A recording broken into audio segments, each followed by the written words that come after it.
Scenography will always need counterweights, regardless of the form. The spaces that appear in the theater will always try to be as light as possible.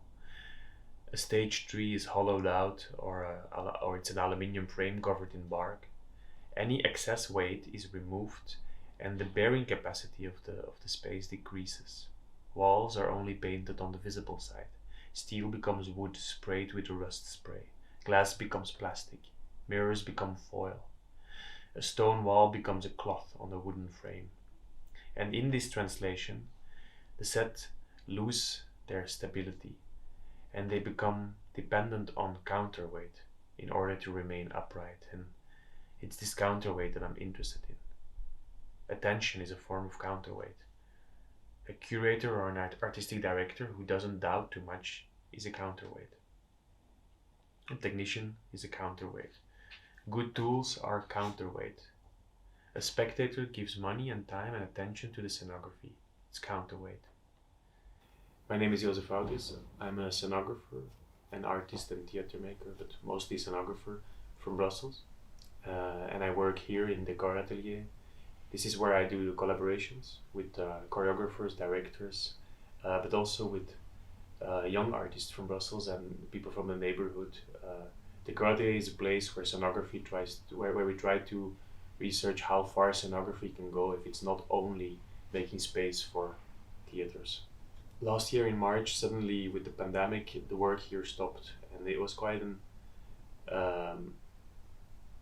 unusual thing in a place where constantly people are building with wood and iron, and all of a sudden it created time and space for looking back at all the notes that I made during all the collaborations of the last years, but also the talks and the teaching I've been doing. For weeks I was going through these notes together with Jeroen Peters, who is the editor of this of Moments Before the Wind.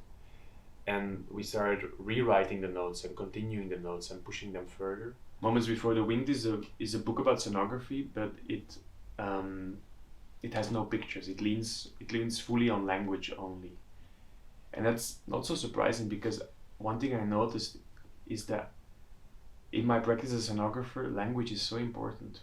Most of the work happens in conversation. Every work is a negotiation, a collaboration, but also a conversation. So we need so many words to get to space, and it's somewhere in that conversation that the space happens.